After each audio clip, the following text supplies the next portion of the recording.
3 semanas após a derrota no segundo turno das eleições, o presidente Jair Bolsonaro vive uma agenda de reclusão, sem atividade até mesmo nas redes sociais. Vamos acompanhar. Segundo a agenda divulgada diariamente pelo Palácio do Planalto, Bolsonaro teve poucos compromissos no período pós-eleitoral, totalizando 19 horas de trabalho em encontros com ministros e assessores. As postagens nas redes sociais, meio que adotou como principal forma de comunicação ao longo do mandato, também caíram drasticamente. Em seu primeiro pronunciamento público, concedido 45 horas após o resultado das eleições, Bolsonaro falou por cerca de 2 minutos e acenou a seus apoiadores que realizavam manifestações antidemocráticas pelo país. Somente no dia seguinte, em novo vídeo postado nas redes sociais, o presidente pediu explicitamente o fim dos bloqueios em rodovias. O ex-ministro da Defesa e candidato a vice na chapa de Bolsonaro, Walter Braga Neto, esteve com o presidente na última quinta-feira e atribuiu o sumiço do chefe do executivo a uma doença dermatológica, mas garantiu que Bolsonaro voltará à vida pública em breve. Deve voltar logo, já recuperou da eleição. Nesta sexta-feira, o ministro da Economia, Paulo Guedes, criticou a forma como vêm sendo conduzidos os trabalhos pela equipe de transição e afirmou que o governo eleito deveria calar a boca e começar a trabalhar. Se fizer menos barulho, trabalhar um pouquinho mais com a cabeça, e menos com a mentira, talvez possa ser um bom governo. Já ganhou? Cala a boca, vai trabalhar. O terceiro mandato de Lula tem início em 1º de janeiro de 2023. Até lá, tanto Bolsonaro quanto Guedes ainda têm mais de 40 dias à frente de seus cargos na administração federal. Para comentar a agenda mais reclusa do presidente Jair Bolsonaro, a gente volta a falar com o nosso analista de política, Leandro Rezende. Leandro, você que tem muitas fontes, conversa com muita gente aí no Rio de Janeiro e em Brasília. A gente deve ter esse silêncio de Jair Bolsonaro até quando? Pelo que as suas fontes aí conversam contigo. Essa é a pergunta, né, Bruna? Essa é a pergunta que todo mundo se faz. Até quando o presidente vai ficar quieto, vai ficar em silêncio, né? Porque é de fato surpreendente. O presidente Jair Bolsonaro, mesmo em viagens para o exterior, por exemplo, nunca deixou de fazer a sua live de quinta-feira. Não faz já desde que perdeu a eleição. Nunca deixou de ser um usuário frequente das redes sociais.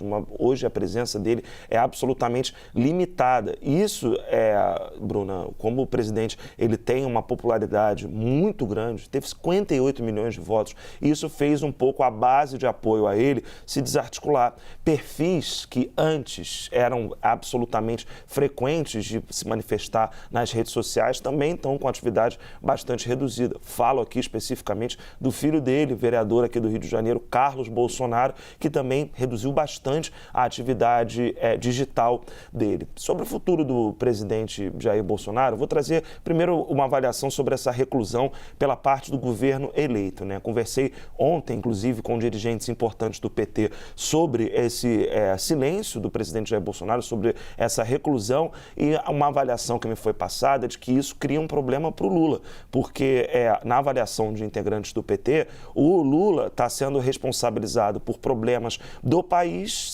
sem que ele tenha a caneta na mão. A caneta ainda está com o presidente Jair Bolsonaro, ele ainda é o presidente do país. Como ele está muito recluso, a opinião pública começa a cobrar o Lula de temas que ainda ele não tem como resolver, só a partir de 1º de janeiro de 2023. Então, é um silêncio que incomoda, de um lado, os bolsonaristas, porque tem a ausência, né, do seu grande líder, e você tem esse silêncio incomodando também setores do PT que acham que isso está, inclusive, contribuindo para aquela lua de mel, né, que um recém-eleito tem com a opinião pública, ela seja mais reduzida agora. Já seria por conta da polarização do país e da eleição muito apertada que tivemos, mas esse silêncio contribui bastante nessa avaliação que colhi do PT. Futuro do presidente Jair Bolsonaro. Muita expectativa para que ele seja o líder da oposição a Lula. O PL, partido dele, montou uma estrutura pensando nisso. O PL quer ficar na oposição, Valdemar Costa Neto anunciou isso,